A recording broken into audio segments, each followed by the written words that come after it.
Hey, what's up guys? Once again, welcome back dito sa ating channel. Tayo po ay nagbabalik para sa isa na namang tutorial video dito kay Xland. Alright, pero bago tayo magsimula, kung bago ka lang dito ay please consider subscribing. Just click on the subscribe button sa ibaba and ma-appreciate ko din kung ito mismong video natin ay bibigyan mo ng like. Okay? So, yan.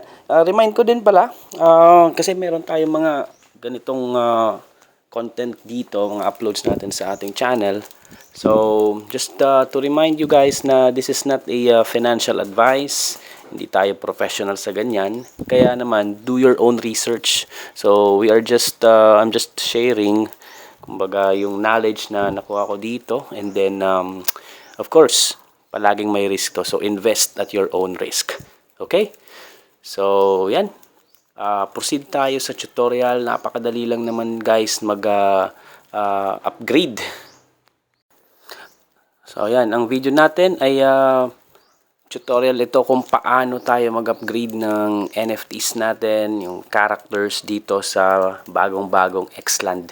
So kailangan ng upgrade para mas mataas yung rewards na nakukuha natin, yung mga tokens daily. So para makapag-upgrade, just click on the mall, yung nasa baba. Yan. Papunta tayo dito and then click on NFT. And lalabas dyan yung ating mga NFTs na sa ating account. Pero yan, bago pala tayo mag-umpisang mag-upgrade, may kailangan din ako sa inyong i-share and ito talagang let's put this in our mind when doing the upgrades dito kay Xland. So ito, galing ito sa Telegram and for your information na lang, dapat malaman natin to, okay? So basahin natin. This is the table for Star NFT upgrade. So Star NFT upgrade ang tawag. And need natin ang XP token to upgrade Stars NFT. Yung GGP pang level up, normal na level. Ito naman XP yung kailangan natin para mag-upgrade ng level ng star. Okay? Each NFT has a different level of success. The following is a success rate for Stars NFT upgrades. Now, iba-iba guys yung kanilang success rate sa bawat characters. So, ibig sabihin, hindi sa lahat ng oras dun sa ibang characters, pag clinic mo yung upgrade ay magiging successful. So, may times na mag-fail yan. So, yung sigurado lang na successful palagi is yung number 1 dyan, makita nyo, yung Sailor, 100%, walang paltos, success yan palagi. Subalit, umpisa sa Chief, yan, 50% na lang yan. Sa Engineer, 34. Captain, 25. Voyager, 20. Pababa yung rate. Ibig sabihin guys, kung mas mababa yung rate, mas malaki yung chance na mag-fail yung upgrade ninyo. And masayang yung XP. Makukonsume yun eh. Okay? The amount of XP required naman at each level is also different. The following is the XP required according to level. So, iba-iba din yung kailangan ng XP guys. Depende sa gusto nating ma-achieve na level ng stars. So, halimbawa, stars 1 to 10, kailangan ng 1 XP niyan. Kung stars 11 to 20 naman, need ng 2 XP. 21 to 30, need ng 4 XP. 31 to 40, need ng 8 XP. And 41 to 50, need ng 16 XP. So, para siyang guys, nadodoble, kung mapansin ninyo, nadodoble yung XP. And also, yung XP guys, ito pala, the higher the NFT character, the lower the success rate in upgrading.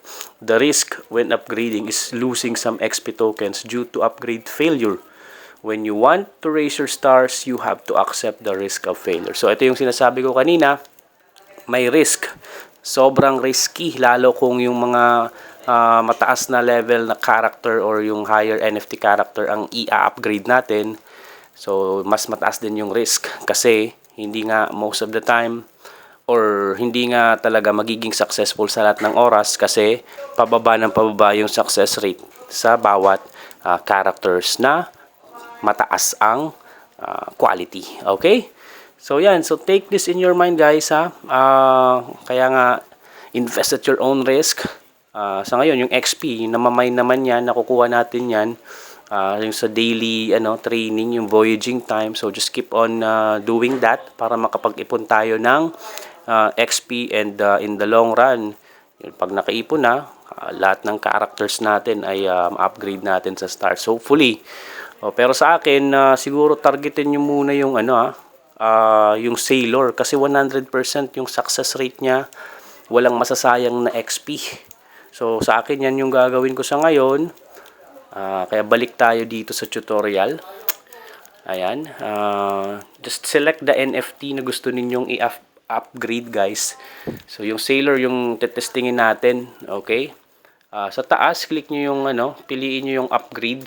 Yung nasa may gitnang bahagi. And mapapansin nyo dyan yung the star. Yan, 0 siya. Di ba? Wala pang level. Pero yung grade niya is 100%.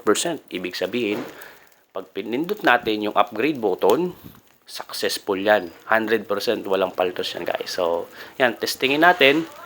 Mag-try tayo ng ilang levels lang, guys. Kasi hindi ko ubusin yung XP ko muna dito sa tutorial video na ito. So, yan. First one, completed. Kaya meron na tayong 1 dyan sa the star. Isa pa. Testingin natin. Yan, completed. Palagi naman talagang completed yan. So, dito sa tutorial video nito, dalawa lang muna yung upgrade na testingin natin kay Sailor. And ipunin ko yung iba kasi maghintay ako ng updates sa laro. Especially the first and second week of October. Maghintay tayo, guys. Huwag tayo masyado magmadali. Pero kayo din ang bahala. Kung gusto nyong mauna na mag-upgrade, go lang kayo. Pero ganun kasimple ang pag-upgrade ng character. So, walang kahirap-hirap, guys. As long as meron kayong XP tokens, yun, upgrade is really good. Pero still, risky doon sa mga higher NFTs. So, I guess that's it sa video na ito, tutorial. Agad dito na lang muna. Sana may natutunan kayo.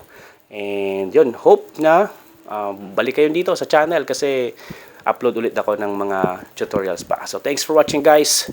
See you sa next video. Bye-bye.